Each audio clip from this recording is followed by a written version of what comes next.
이상한 건 강아지가 먼저 알았다는 거야. 한겨울 새벽 3시 42분 현관문을 긁는 소리가 들렸다. 또 시작이네. 윤지는 몸을 뒤척이며 핸드폰 화면을 켰다. 시간은 똑같았다. 매일 같은 시각, 같은 소리. 처음에는 그저 꿈인 줄 알았다. 하지만 일주일 넘게 반복되는 이 소리는 더 이상 무시할 수 없었다. 무엇보다 평소엔 얌전하기만 했던 반려견 몽이가 그것도 매일 새벽 현관문을 집요하게 긁고 있었다. 처음 며칠은 별일 아닌 듯 지나갔다. 몽이에게 스트레스가 쌓였나 싶어 산책 시간을 늘리고 간식을 바꿔줬지만 행동은 오히려 점점 더 심해졌다. 벽지를 물어뜯고 문을 긁는 소리가 갈수록 날카로워졌다. 심지어는 피가 묻어있던 날도 있었다. 발톱이 부러졌을 정도로 몽이는 뭔가를 열심히 막으려는 듯했다. 그날 새벽 윤지는 더는 참지 않기로 했다. 스탠드 불도 켜지 않은 채 그대로 슬리퍼를 신고 문 쪽으로 다가갔다. 몽이는 이미 현관 앞에서 낮게 으르렁거리고 있었다. 등줄기에 서늘한 기운이 흘렀다. 개가 짖지도 않고 으르렁거리기만 한다는 건 뭔가를 경계하거나 두려워할 때였다. 몽아, 거기 뭐 있어? 윤지는 조심스레 손을 뻗어 문고리를 잡았다. 그 순간 몽이가 갑자기 뒷걸음질 치며 그녀를 향해 짖었다.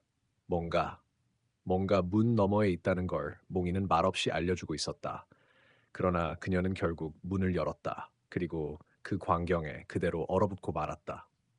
문 너머 좁은 복도 끝에는 누군가 서 있었다. 정확히 말하자면 뭔가였다. 키는 어린아이만 했고 머리카락은 축축하게 젖어 있었다. 형체는 분명 인간이었지만 팔이 너무 길었다. 팔꿈치 아래로 팔이 뚝 떨어져 마치 고무처럼 늘어져 있었다. 윤지의 눈동자가 흔들렸다. 그 존재는 고개를 갸웃하며 윤지를 바라봤다. 그리고 천천히, 아주 천천히 오른팔을 들었다. 길게 늘어진 손끝이 그녀를 향해 움직이기 시작했다. 들어오지 마. 윤지는 문을 황황 하고 닫았다.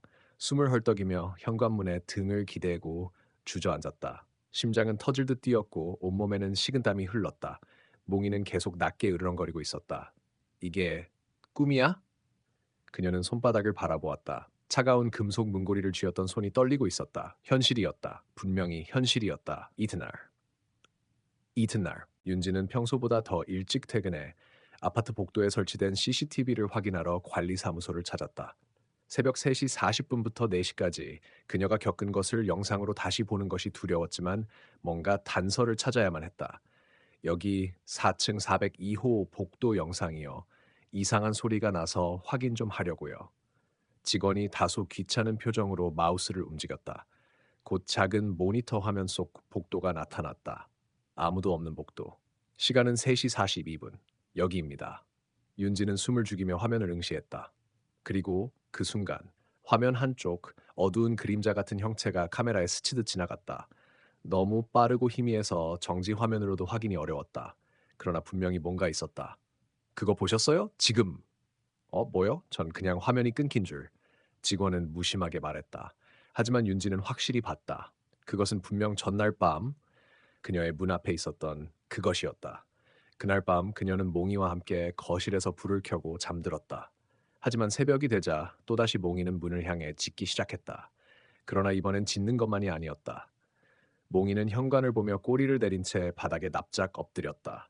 마치 복종하거나 극도의 두려움을 느낄 때처럼. 그리고 그 순간 문틈 아래로 무언가 검은 액체가 흘러나오기 시작했다. 이건 피도 아니고 물도 아니야. 그런데 움직여. 윤지는 문 앞 바닥에 엎드린 몽이를 꼭 안고 있었다. 현관 아래로 흘러나온 검은 액체는 물감처럼 퍼지다가 멈췄고 마치 숨을 쉬듯 아주 미세하게 출렁이고 있었다. 이건 뭐지? 그녀는 휴대폰을 켜 플래시를 비췄다. 검은 액체는 빛을 받자마자 휙휙 몸을 움츠리듯 움직였다. 살아있었다. 무언가의 일부였다. 윤지는 본능적으로 알 수 있었다. 이건 단순한 액체가 아니었다. 갑자기 플래시 불빛이 꺼졌다. 배터리는 아직 78%였지만 화면은 꺼진 채 반응하지 않았다. 안 돼, 안 돼. 윤지는 두 손으로 몽이를 끌어안은 채 뒤로 조심스럽게 기어갔다. 한 걸음, 두 걸음. 그러다 그녀는 깨달았다. 문틈 아래로 나오는 액체는 마치 그녀를 향해 기어오고 있었다. 그 순간 바닥에 떨어져 있던 몽이의 목줄이 스르르 끌려가기 시작했다. 윤지는 반사적으로 그것을 낚아채며 소리쳤다. 나가! 당장 꺼져! 그러자 그 액체는 퍽하고 문틈 안으로 다시 스며들듯 사라졌다. 현관은 원래처럼 조용해졌지만 방 안의 공기는 이미 달라져 있었다. 싸늘하고 무거운 기운이 윤지의 폐를 눌렀다. 그날 아침, 윤지는 잠도 자지 못한 채 커피를 연달아 마시며 노트북을 켰다. 검은 액체, 문틈, 개가 새벽마다 문긁음 등 키워드를 검색했지만 돌아오는 건 귀신 이야기, 도깨비 전설뿐이었다. 그러다 한 기사가 눈에 들어왔다. 3년 전 4층 402호에서 발생한 미제 사건, 문 앞에 검은 흔적이 남겨졌다. 윤지의 아파트와 동일한 주소, 동일한 호수였다. 그녀는 숨이 멎는 듯한 충격에 휩싸였다. 기사는 이랬다. 402호에 살던 대학생 김은주 씨가 실종된 채 행방불명. 마지막 흔적은 현관 앞에 남겨진 미확인 액체와 그녀의 반려견이 며칠간 지저댔다는 이웃의 증언. 하지만 집 안엔 침입 흔적도 없었고 그녀의 짐도 그대로 남아 있었다. 경찰은 끝내 단서를 찾지 못했다. 윤지는 손이 떨리기 시작했다. 그녀는 지금 김은주가 사라졌던 바로 그곳에 살고 있었다. 그리고 같은 시간, 같은 방법으로 무언가가 다시 돌아온 것이다. 이틀 후. 윤지는 밤마다 몽이와 함께 거실에 불을 켜놓고 잤다. 하지만 매일 새벽 3시 42분, 몽이는 어김없이 문 앞에서 몸을 웅크리고 떨었다. 그날은 유난히 기운이 달랐다. 몽이가 문 앞에서 갑자기 입으로 무언가를 물고 윤지에게 달려왔다. 작고 젖은 사진 한 장. 뭐야 이게? 사진은 낡고 찢어진 305cm짜리 증명사진이었다. 사진 속 인물은 긴 생머리의 여자, 눈이 이상했다. 동공이 너무 작고 흑백 사진인데도 눈동자만 번들거리게 빛났다. 윤지는 손에 힘이 빠져 사진을 떨어뜨렸다. 그 순간 사진 속 인물의 눈이 깜빡였다. 봤어. 나 지금 진짜로 봤어. 그녀는 소리 없이 입을 틀어막고 눈을 감았다. 마음을 진정시키려 해도 온몸이 덜덜 떨렸다. 사진은 여전히 바닥에 놓여 있었고 몽이는 멀찍이 떨어져서 낑낑대고 있었다. 개조차 가까이 가기를 꺼리는 그것. 다음 날 저녁, 윤지는 결국 같은 아파트에서 오랫동안 살았다는 할머니 이웃 박순자 씨를 찾아갔다. 처음엔 조심스레 말을 꺼냈지만 김은주의 이름을 말하자 할머니의 표정이 굳어졌다. 그애 돌아왔구먼. 예? 김은주, 걔는 죽은 게 아니여. 그 집에 갇힌 거지. 아주 오래전부터. 윤지는 할머니의 입을 바라보며 물었다. 무슨 말씀이세요? 갇혔다니요? 누가요? 그 집, 네가 사는 그 집 말이요. 원래 그곳엔 사람이 살면 안 되는 곳이었어. 옛날엔 창고였거든. 근데 30년 전쯤 임대가 비니까 억지로 개조해 사람을 들였지. 그러다 첫 번째 여자가 사라졌고 그 후로는 계속 이상한 일이 생겼어. 윤지는 입을 열 수 없었다. 등골이 싸늘했다. 박할머니는 쓴 웃음을 지으며 말했다. 밤마다 문 긁는 소리 들리지? 그건 문 열어달라는 소리여. 살아있는 사람한테 죽은 자가 문 열어달라는 거지. 아, 그날 밤 윤지는 문 앞에 사진을 두고 캠코더를 설치했다. 직접 그것을 찍기로 결심한 것이다. 밤새 불을 켜놓고 기다렸다. 시계는 3시 42분. 조용했다. 그러다 딱, 딱, 딱 문이 안에서 두드려졌다. 윤지는 뒷걸음질 쳤다. 문이 아니라 문 안쪽에서 두드리는 소리였다. 이게 어떻게 개. 몽이는 현관 쪽이 아닌 방문 쪽을 바라보며 짖고 있었다. 그 순간 거실 벽지 한 켠이 우지직 소리를 내며 부풀어 올랐다. 무언가 안에서 기어 나오려는 듯이. 윤지는 비명을 지르며 방으로 도망쳤다. 문을 잠그고 벽을 등지고 앉았다. 그리고 캠코더 화면을 확인했다. 문 앞에는 아무것도 없었다. 하지만 영상은 거기서 끝나지 않았다. 3시 45분, 캠코더가 스스로 꺼지기 전 마지막 프레임에 사진 속 여자가 현관문 앞에 서 있었다. 고개를 왼쪽으로 휘게 꺾고 미소를 짓고 사진 속 여자가 웃고 있었다. 문을 열지 않았는데 이미 들어와 있었다. 윤지는 그날 밤 이후 거실에 나가지 않았다. 사진은 여전히 현관 앞에 있었고 몽이는 그것을 멀찍이 피해 다녔다. 그녀는 먹지도 자지도 못한 채 방 안에서 캠코더 화면 반복해서 돌려봤다. 사진 속 여자의 마지막 프레임. 그건 단순한 영상이 아니었다. 그녀는 윤지를 바라보고 있었다. 정면으로 똑바로 들어왔어. 문을 연 적도 없는데 윤지는 떨리는 손으로 벽지를 다시 확인했다. 거실 구석 벽지가 우그러졌던 그 부분. 이상하게도 그 부분만 조금 부풀어 있었다. 저기 뭔가 있어. 저 벽 뒤에 뭐가 있는 거야. 이튿날 아침, 윤지는 관리사무소에 찾아가 도면을 요청했다. 직원은 처음엔 이상한 눈으로 쳐다봤지만 윤지가 계속 요청하자 사랭 2호의 구조도를 건넸다. 그리고 그 도면 위에서 윤지는 무언가 이상한 점을 발견했다. 거실 벽 쪽, 그녀가 벽지 이상을 발견한 부분. 도면상으로는 그 자리가 빈 공간이었다. 그쪽엔 분명 30cm 폭의 얇은 틈이 있었다. 무언가 숨길 수 있을 정도의 공간. 공간이 벽 속에 방이 있어. 그녀는 급히 집으로 돌아와 망치를 들었다. 그리고 문제의 벽 쪽으로 다가가 조심스럽게 벽지를 찢었다. 먼지와 곰팡이 냄새가 났다. 두 번째 타격, 벽이 움푹 파였고 세 번째 타격엔 부서진 콘크리트 조각 사이로 검은 틈이 보였다. 윤지는 손전등을 비췄다. 그 안엔 문이 하나 더 있었다. 무기 움푹 파여 벽 속의 문 작은 철제문, 녹이 슬었고 손잡이는 없었다. 문 자체엔 아무런 표시도 없었지만 가장자리는 검게 그을린 자국이 둘러싸고 있었다. 무언가 안에서 빠져나오려다 실패한 흔적. 윤지는 순간 두려움에 몸이 굳었다. 하지만 그녀는 물러서지 않았다. 난 알아야 해. 그 여자가 누군지, 왜 나한테 이런 걸 보여주는지. 그녀는 문 앞에 의자를 놓고 앉았다. 그날 밤도 몽이는 문 앞에 다가가지 않고 방 안 구석에서 낑낑댔다. 3시 42분. 문은 움직이지 않았다. 그러나 그녀는 분명히 느낄 수 있었다. 문 뒤에서 누군가 숨을 쉬고 있었다. 낮에 분세요. 낮에 방문자 다음 날 오후 윤지는 뜻밖의 전화를 받았다. 혹시 4행 2호에 사시는 분 맞으시죠? 목소리는 낯설고 조심스러웠다. 네. 그런데 누구세요? 저는 김은주의 언니, 김연희입니다. 윤지는 숨을 삼켰다. 김은주 씨, 그 실종된 그분요? 맞아요. 연락처를 찾느라 애썼어요. 제가 할머니 통해서 얘기 들었어요. 요즘 이상한 일이 자꾸 생긴다고. 김연희의 고백. 몇 시간 후 김연희는 윤지의 집에 도착했다. 30대 초반 깡마른 체격의 검은 외투를 입은 여자는 오랜 병원 생활로 지친 사람처럼 보였다. 그녀는 벽에 새겨진 작은 문을 보더니 숨을 깊이 들이마셨다. 맞아요. 여전히 있어. 뭐가요? 대체 무슨 일이 있었던 거죠? 김연희는 가방에서 오래된 노트를 꺼냈다. 이건 은주가 사라지기 직전에 남긴 일기장이에요. 경찰은 관심도 안 가졌지만 전 읽어봤어요. 윤지는 떨리는 손으로 노트를 펼쳤다. 첫 장엔 이런 문장이 적혀 있었다. 몽이가 자꾸 문을 긁는다. 새벽 3시 42분이 되면 꼭 그 문 뒤에 누가 있는 걸까? 그 다음 장엔 이런 문장이 있었다. 문을 열면 안 돼. 하지만 난 점점 끌려간다. 윤지는 책을 닫고 김연희를 바라봤다. 그럼 은주 씨는 정말 전 믿어요. 은주는 그 문을 열었고 거기에 갇혔어요. 이 집 안에 아직 있어요. 몽이의 짖음. 그날 밤 몽이는 유난히 흥분해 있었다. 벽 앞을 돌아다니며 으르렁거리고 현관 앞에서 갑자기 짖기 시작했다. 윤지가 따라가자 몽이는 또 무언가를 물고 왔다. 사진. 이번엔 2장. 하나는 은주였다. 다른 하나는 윤지 자신. 이건 말도 안 돼. 그녀는 충격에 휩싸였다. 사진 속 자신의 모습은 익숙하지 않았다. 얼굴은 피로에 찌들어 있었고 눈빛은 텅 비어 있었다. 뒷배경엔 문이 있었다. 벽 속의 문. 문.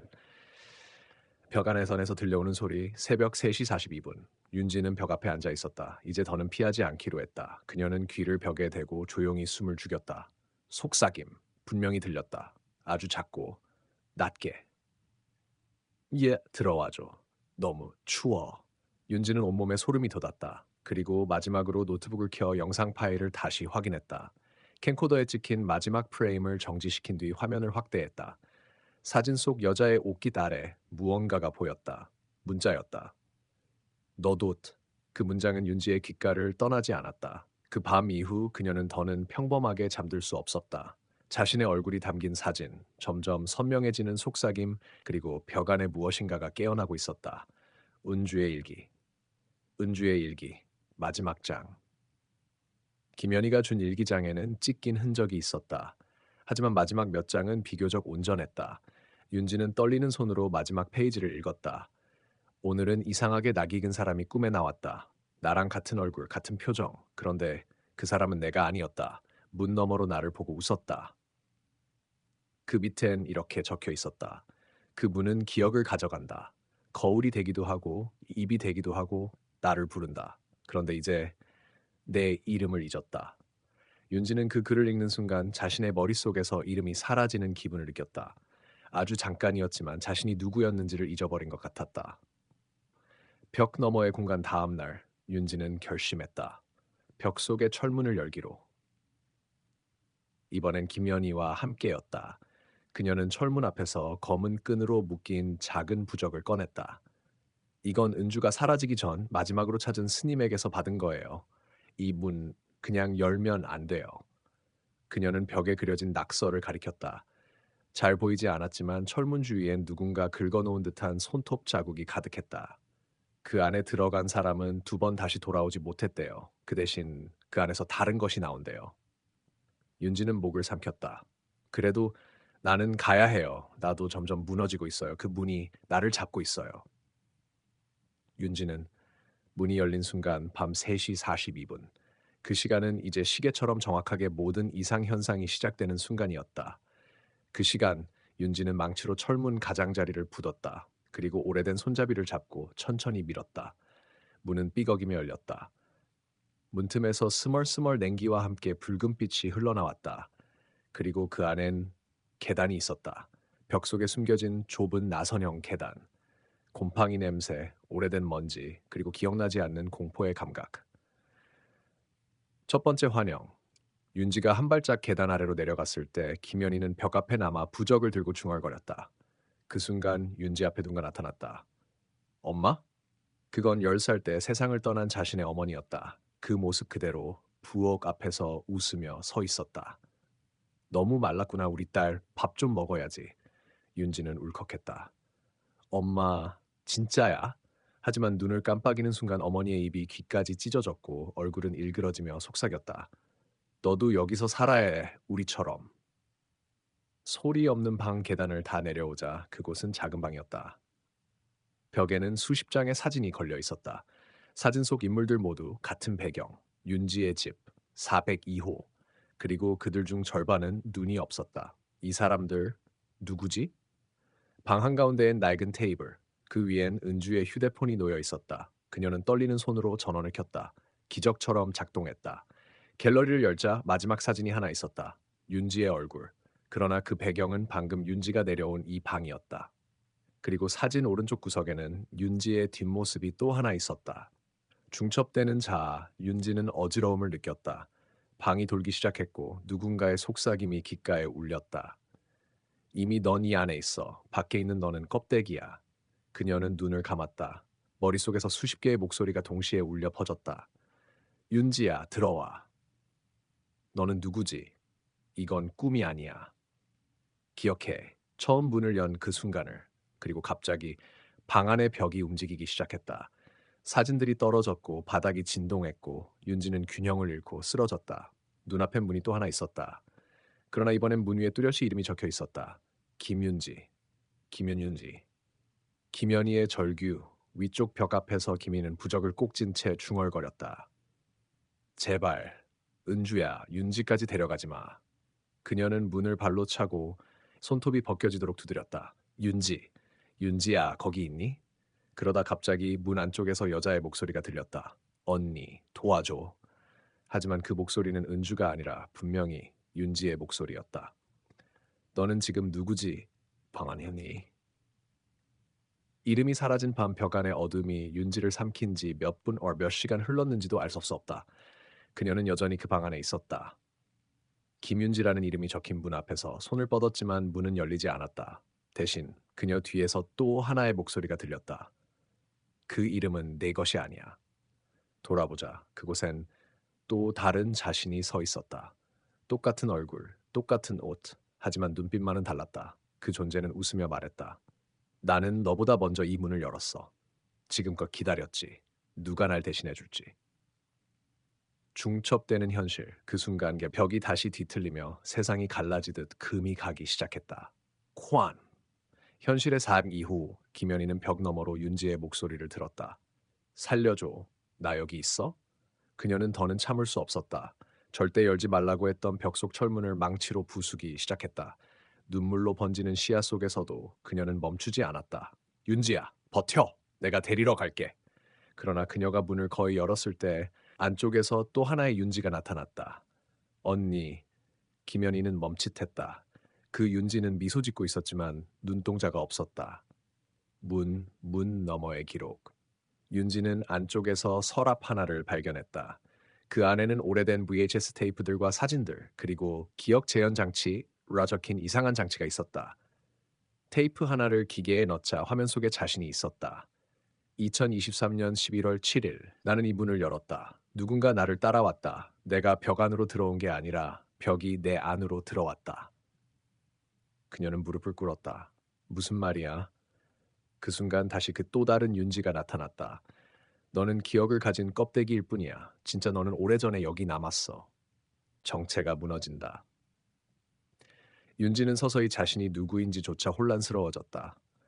어릴 적 추억들, 엄마의 얼굴, 초등학교 친구들 모두 흐릿해졌고 그 자리를 이 방의 장면들이 채워나갔다. 여기서 살았었나? 그녀는 벽에 붙은 거울을 들여다보았다. 거울 속엔 윤지가 있었지만 입가엔 미세한 피가 번지고 있었다. 그리고 손에는 문이 긁힌 자국들이 선명히 새겨져 있었다. 내가 문을 긁은 거야. 돌아온 개 현실의 방. 김연희가 벽을 다 부수고 쓰러졌을 때 문 앞에 누군가가 다가왔다. 바로 그 반려견 두리.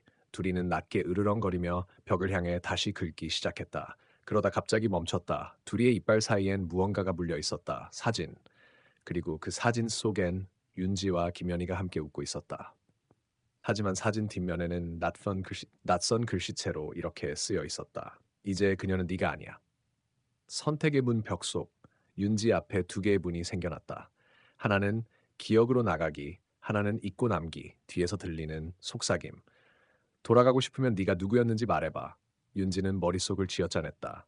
나는 김윤지. 엄마는 박선미. 아빠는 그녀는 멈췄다. 아버지의 얼굴이 떠오르지 않았다. 그의 이름도. 안 돼. 그 순간 두 문 중 하나가 사라졌고 남은 문엔 귀환 불가라고 새겨졌다. 열린 문 윤지는 남은 문을 열고 나왔다. 천천히 현실의 방으로 돌아오는 듯했다. 김연희는 깜짝 놀라 윤지를 끌어안았다. 윤지야. 정말 다행이야. 하지만 둘이는 멈춰서서 으르렁거렸다. 그 눈엔 공포와 나트이 섞여 있었다. 윤지가 천천히 웃었다. 언니, 이제 괜찮아. 하지만 그 웃음 뒤엔 그 방 속 또 다른 윤지의 미소가 겹쳐 보였다. 윤지야, 맞지? 정말 너 맞지? 낯선 익숙함. 김연희는 윤지를 다시 품에 안고 기뻐했지만 어딘가 이상했다. 그녀의 온기, 숨소리, 말투 전부 익숙하면서도 낯설었다. 언니, 여기 따뜻해. 윤지의 목소리는 감정이 없었다. 마치 누군가의 흉내처럼. 그리고 다음 순간 그녀는 왼손잡이처럼 컵을 들었다. 어릴 적부터 오른손만 쓰던 윤지가 그 사소한 행동 하나가 연희의 심장을 서서히 조이기 시작했다. 감지한 자 둘이는 그녀 곁에 다가가지 않았다. 윤지가 다가가자 둘이는 뒤로 물러서며 심하게 짖기 시작했다. 둘이야? 나야? 하지만 둘이는 점점 울부짖기 시작했고 바닥을 발로 차며 벽 쪽으로 다시 달려들었다. 그때 윤지가 고개를 옆으로 꺾으며 중얼거렸다. 왜 저 녀석만 기억하고 있지? 그 말은 연희의 귀에 들리지 않았지만 둘이는 즉시 멈추고 뒷걸음쳤다. 그리고 그녀를 피해 욕실 안으로 몸을 숨겼다. 깨진 거울 밤이 되었다. 윤지는 거실에서 TV를 틀고 앉아 있었지만 화면은 꺼져 있었다. 그녀는 꺼진 TV 화면에 비친 자신의 얼굴을 가만히 바라보고 있었다. 이 얼굴이 아직도 익숙하지 않아. 그리고 웃었다. 연희는 그 모습을 몰래 방 안에서 지켜보다 손이 떨리는 것을 느꼈다. 윤지가 아니야. 그건 윤지가 아니야. 그녀는 몰래 핸드폰을 들어 벽 너머에서 발견한 사진들을 다시 살펴보기 시작했다. 하나같이 이상했다. 모든 사진에서 윤지의 얼굴은 있었지만 그림자와 눈빛이 전혀 달랐다. 음성 메모. 그날 밤 연희는 윤지 몰래 자신의 핸드폰에 녹음을 남겼다. 윤지가 돌아왔어요. 아니 윤지인 척하는 무언가가 둘이가 계속 짖어요. 거울을 보며 자기 얼굴을 모른대요. 그리고 오늘은 제 이름을 잊었어요. 그녀는 눈을 감고 조용히 떨리는 손으로 핸드폰을 베개 밑에 숨겼다. 그 순간 누군가 방문을 살짝 열었다. 삐걱. 그리고 들려왔다. 언니, 자고 있어? 연희는 눈을 감은 채 숨을 참았다. 내가 누군지 아직 모르는 거야? 그 말에 연희의 심장이 멎을 뻔했다. 윤지는 조용히 방을 나갔고 문은 다시 닫혔다.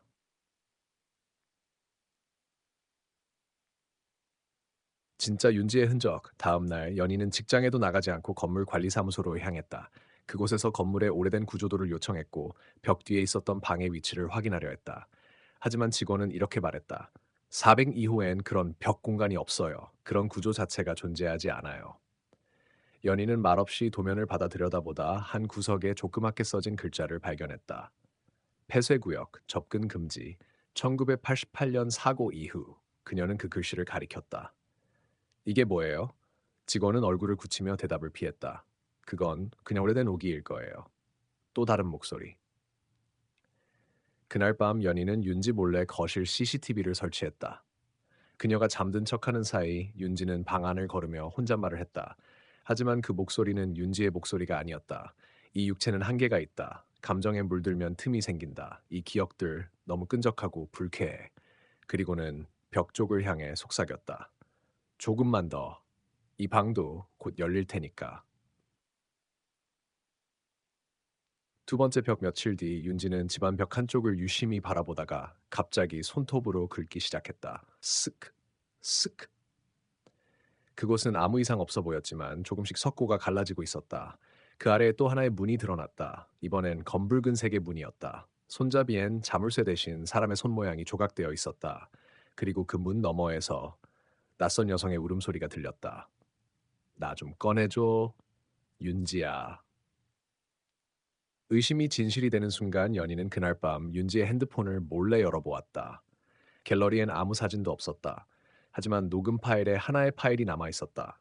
나는 윤지가 아니다. 이름은 없다. 형체도 없다. 다만 살고 싶었다. 그래서 빈 몸을 기다렸다. 그녀는 핸드폰을 떨어뜨렸다. 바로 그때 뒤에서 윤지의 목소리가 들려왔다. 무슨 파일 들었어? 돌아보니 윤지가 서 있었다. 그리고 그녀의 얼굴 한쪽이 천천히 일그러지고 있었다. 진짜 윤지는 지금 어디에 있는 거야? 얼굴이 무너지는 밤. 얼굴이 무너지는 밤. 그녀가 돌아봤을 때 윤지의 얼굴은 완전히 망가지진 않았지만 입가 한쪽이 끌려가듯 늘어져 있었고 눈동자는 초점 없이 흔들리고 있었다. 왜 그런 표정이야, 언니? 무서워? 연희는 말없이 뒷걸음질 쳤다. 몸이 굳었지만 마음속에 단 하나의 목소리가 들렸다. 지금 도망쳐. 아니면 다음은 네가 될 거야. 욕실에 둘이는 핸드폰을 움켜쥐고 욕실로 뛰어들어갔다. 둘이는 이미 그 안에 숨어 있었다. 그녀는 문을 잠그고 숨을 몰아쉬었다. 윤지, 아니, 그것은 바깥 문을 두드리며 조용히 말했다. 언니, 왜 그런데? 같이 자자. 예전처럼. 하지만 그 목소리는 점점 변했다. 처음엔 윤지였고, 그 다음은 엄마, 그리고 마지막엔 자신의 어린 시절 목소리로 바뀌었다. 연희야, 문 열어줘. 무서워. 그녀는 양손으로 귀를 막았다. 목소리는 마치 머릿속에서 울리는 듯 강렬했다. 거울 속 그림자. 그날 새벽 그 욕실 거울이 부여오리게 김이 서리더니 아무도 건드리지 않았는데 단어 하나가 쓰였다. 살려줘. 연희는 떨리는 손으로 거울을 닦아내자 그 안에는 자신과 또 다른 얼굴이 비쳤다. 눈이 없는 얼굴, 입이 귀까지 찢어진 소녀, 그리고 속삭임. 나는 안으로 들어왔고 너는 곧 나올 차례야. 선택의 갈림길. 선택의 갈림길. 연희는 더 이상 숨지 않기로 했다. 다음 날 그녀는 오래된 건축 도면과 함께 건물 외벽 쪽으로 몰래 향했다. 폐쇄된 지하실 통로. 거기엔 녹슨 철문이 하나 있었다. 그리고 붉은 글씨로 경고가 적혀 있었다. 절대 열지 마시오. 1988년 실종자 3명. 접근 금지. 하지만 그녀는 그 문을 열었다. 2층 방 여기 있다. 2층 방 안은 완전한 어둠이었다. 플래시를 켜자 벽면에는 붉은 손자국들이 무수히 찍혀 있었고 한쪽 벽엔 다음과 같은 문장이 적혀 있었다. 윤지는 아직 여기 있어. 그녀는 그 문장을 손으로 더듬다가 벽에 이 이음새를 발견했다. 그리고 밀었다. 덜컥 벽이 열리며 아주 작은 공간이 드러났다. 그곳에 윤지의 머리끈이 떨어져 있었다. 그리고 어두운 구석에서 여자의 숨소리가 들려왔다. 언니, 여기야. 이제 친 것과 열린 것, 닫힌 것과 열린 건 뒤에서 발소리가 들렸다. 누군가가 지하로 내려오고 있었다. 그 발소리는 맨발이었다. 척, 척, 척. 연희는 핸드폰을 꺼내며 속으로 외쳤다. 이제 끝내야 해. 진짜 윤지를 되찾을 거야. 그녀는 핸드폰으로 사진을 찍었다. 벽의 문장, 머리끈, 공간 내부. 그 순간 플래시가 꺼졌다. 누군가 뒤에서 속삭였다. 그만해. 넌 너무 많이 봤어. 탈출 연인은 반사적으로 뒤를 돌아 쇠파이프를 휘둘렀다. 무언가가 쓰러졌다. 그리고 다시 움직이며 낮은 목소리로 울부짖었다. 이건 내 거야. 내가 먼저였어. 그 틈을 타 연희는 지하를 빠져나와 도로 위로 달렸다. 그녀의 옷엔 핏자국이 번졌고 머리카락은 흙투성이었다. 지나가던 차량이 급정거했고 그녀는 운전자에게 말했다. 도와주세요. 내 동생이 안에 갇혔어요. 눈을 뜬 윤지 며칠 뒤 병원. 침대에 누워있던 윤지가 천천히 눈을 떴다. 언니. 그녀의 눈엔 이전과는 다른 생기가 있었다. 하지만 그 순간 간호사가 다가오며 말했다. 가족분이시죠? 환자의 기억이 좀 혼란스러울 수 있어요. 연희는 고개를 끄덕였지만 윤지가 불쑥 말했다. 근데 언니, 그 방에 아직도 누가 있어? 뭐? 윤지는 천천히 고개를 돌려 창밖을 보았다. 내가 빠져나올 때 그 애가 나 대신 갇혔어. 근데 계속 노려봐. 검은 창밖 연희가 창밖을 바라봤을 때 병원 앞 놀이터의 그네 위에 젖은 머리카락의 소녀가 앉아 있었다. 고개를 들지 않고 천천히 그네를 타고 있었다. 그 순간 윤지가 중얼거렸다. 나 아직 자유롭지 않아. 근데 계속 노려봐. 걔는 확신했다. 병원의 그늘 연희는 창밖을 응시한 채 굳어 있었다. 놀이터에 앉아있던 그 젖은 소녀는 그녀가 눈을 깜박이는 사이 사라지고 없었다. 하지만 그녀는 확신했다. 그건 착각이 아니었다. 윤지의 말이 머릿속에서 울렸다. 그 애가 나 대신 갇혔어. 무엇과 바뀐 걸까?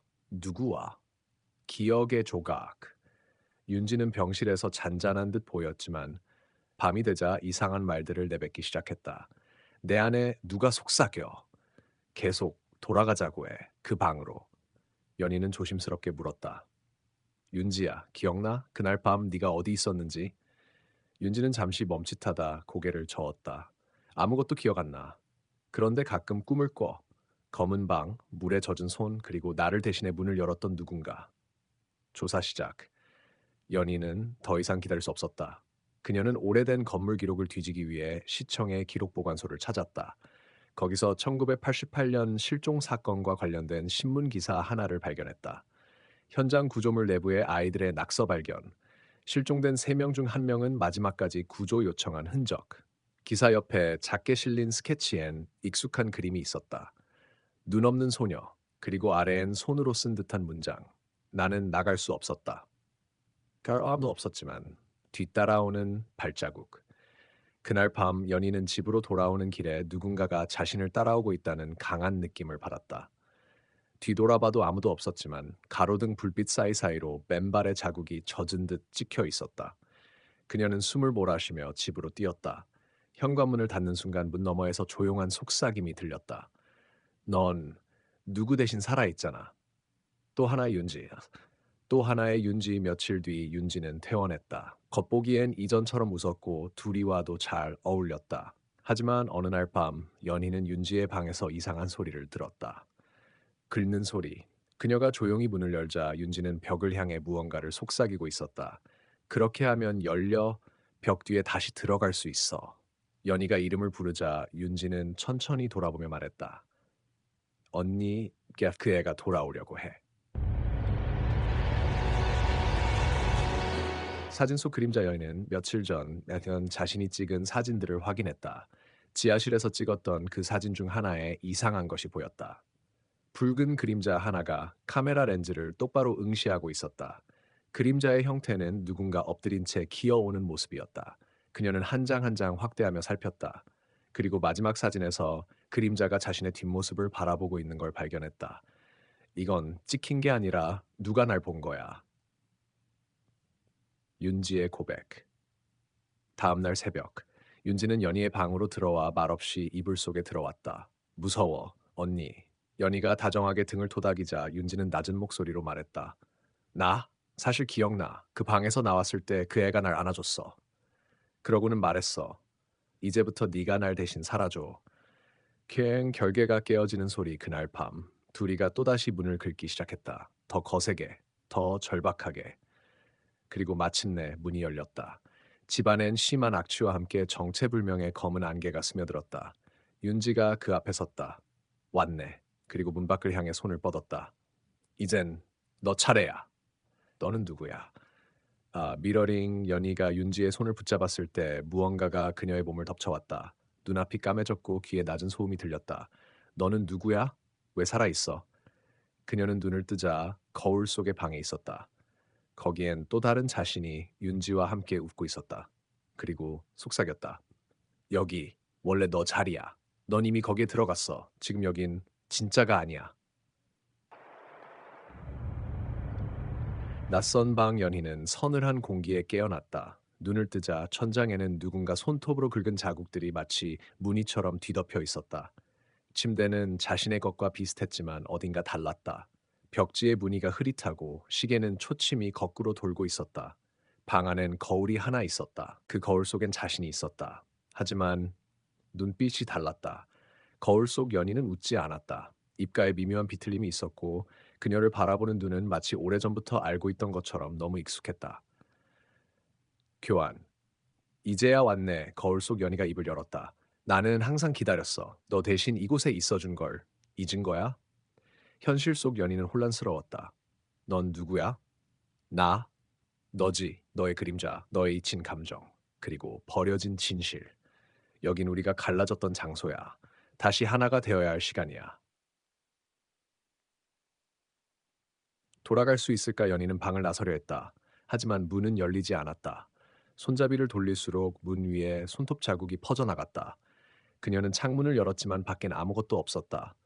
회색 안개와 멀리서 들려오는 아이의 웃음소리만이 그녀를 둘러싸고 있었다. 현실의 윤지 한편, 현실 속 윤지는 점점 변해가고 있었다. 밝았던 말투는 사라지고 말수가 줄었으며 둘이조차 그녀에게 다가가지 않으려 했다. 그녀는 종종 창문 앞에 서서 속삭였다. 거울 속이 더 편안했어? 연희 언니는 돌아가지 않아도 돼. 연희의 핸드폰은 식탁 위에 남겨져 있었고 그녀의 사진들은 모두 눈이 지워진 상태로 바뀌어 있었다. 거울 속의 윤지 연희는 방 안에 또 다른 문을 발견했다. 그 문 안에는 윤지가 있었다. 하지만 그녀는 울고 있었다. 벽을 긁으며 계속 중얼거렸다. 난 돌아가야 해. 내가 나갔는데 왜 아직 여기 있어? 연희는 다가가 그녀의 어깨를 잡았다. 윤지야, 괜찮아. 나랑 같이 나가자. 하지만 윤지는 고개를 저었다. 안 돼. 그 애가 날 놓아주지 않아. 그 순간 방 안의 조명이 깜빡였고 천장에서 까마귀들이 떨어지기 시작했다. 선택 거울 속 연희가 타나 둘 중 하나만 나갈 수 있어. 둘 중 하나만 나갈 수 있어. 누가 진짜인지 선택해. 현실과 거울이 뒤섞이며 공간이 뒤틀렸다. 거울 속 연희와 현실의 연희는 서로의 손을 잡은 채 몸이 뒤섞이기 시작했다. 그리고 윤지가 울부짖으며 외쳤다. 안 돼. 그건 연희 언니가 아니야. 둘이는 밖에서 문을 격렬하게 긁고 있었고 그 긁는 소리가 점점 커졌다. 긁적, 긁적, 긁찍. 문 너머 마침내 문이 열렸다. 둘이가 방 안으로 달려왔다. 그 순간 거울 속 연희가 뭉아에 밀려 쓰러졌고 현실의 연희가 숨을 몰아쉬며 일어섰다. 방 안에 빛이 터졌고 모든 그림자들이 벽 속으로 빨려 들어갔다. 윤지는 연희에게 안겼다. 진짜 언니지? 연희는 고개를 끄덕이며 윤지의 머리를 쓰다듬었다. 다 끝났어. 하지만 마지막 반전 며칠 후 연희는 일상으로 돌아간 듯 보였다. 윤지는 학교에 다시 다녔고 둘이는 평소처럼 밝았다. 하지만 밤마다 거울 앞에서 무언가가 속삭였다. 진짠 아직 안 나왔어. 새벽의 정적 새벽은 죽음처럼 고요했다. 연희의 집 안에는 이제 아무 소리도 들리지 않았다. 둘이의 발걸음도 윤지의 숨소리도 그리고 그 끔찍했던 문 긁는 소리조차 사라졌다. 그러나 연희의 가슴은 여전히 두근거렸다. 거울 속에 남은 낯선 존재가 마음 한구석에 그림자를 드리우고 있었다. 진짜 나는 누구인가? 그 의문은 머릿속을 떠나지 않았다. 진실의 문 연희는 거울 앞에 다시 섰다. 그곳에선 언제나와 같이 자신과 닮았지만 다른 누군가가 속삭이듯 기다리고 있었다. 나와 함께 가자. 여기서 벗어나려면 너와 내가 완전히 하나가 되어야 해. 그 순간 거울이 흔들리며 금이 가기 시작했다. 연희는 손을 뻗어 금간 틈을 만졌다. 차갑고도 이상한 힘이 손끝으로 전해졌다. 어, 마지막 선택. 너는 두 세계 중 어디에 머물고 싶은가? 거울 속 목소리가 다시 울렸다. 여기에 남으면 너는 이곳에서 영원히 살아갈 수 있어. 하지만 현실 세계와는 영원히 이별이다. 돌아가면 현실의 삶은 계속되지만 여기에 나머지 부분은 너를 붙잡고 있을 것이다. 연희는 고개를 저었다. 나는 현실을 택할게. 윤지와 둘이와 함께 살고 싶어. 흩어지는 그림자들. 거울 속 존재는 미소를 지으며 손을 내밀었다. 그렇다면 너를 보내주마. 하지만 대가가 필요하다. 순간 방안이 흔들리며 과거와 현재, 현실과 환상이 섞여들었다. 흩어졌던 기억들이 한꺼번에 떠올랐다. 연희는 자신의 모든 두려움과 아픔 그리고 희망을 되새기며 결심했다. 둘이의 울음소리. 그때 문이 다시 열렸고 둘이가 방으로 달려들었다. 둘이는 무언가를 입에 물고 있었다. 그것은 바로 그 문제의 거울 속 연희의 초상화였다. 둘이는 그것을 떨리는 입으로 내밀며 절박한 눈빛으로 연희를 바라보았다. 영원의 서약 연희는 둘이를 안으며 속삭였다. 우린 함께야. 거울은 서서히 깨져나가며 안개처럼 흩어졌다. 그 순간 거울 속 존재는 다음에 또 만나자라는 말과 함께 사라졌다. 아침의 빛 연희는 깨어났다. 방 안은 환한 햇살로 가득했다. 윤지는 옆에서 잠들어 있었고 둘이는 꼬리를 흔들며 그녀에게 다가왔다. 모든 것이 평온해 보였다. 하지만 연희의 마음속에는 그날의 기억과 그 어두운 세계가 영원히 새겨져 있었다. 마지막 메시지, 휴대폰이 울렸다. 화면에는 알 수 없는 번호가 떴다. 문자를 열자 한 줄 메시지가 있었다. 진실은 항상 곁에 있다. 눈을 감지 말고 다시 한번 세상을 봐라. 연희는 깊은 한숨을 쉬며 휴대폰을 내려놓았다. 으, 끝나지 않은 이야기. 밤이 찾아올 때마다 둘이는 여전히 문 앞에서 무언가를 기다리는 듯했다.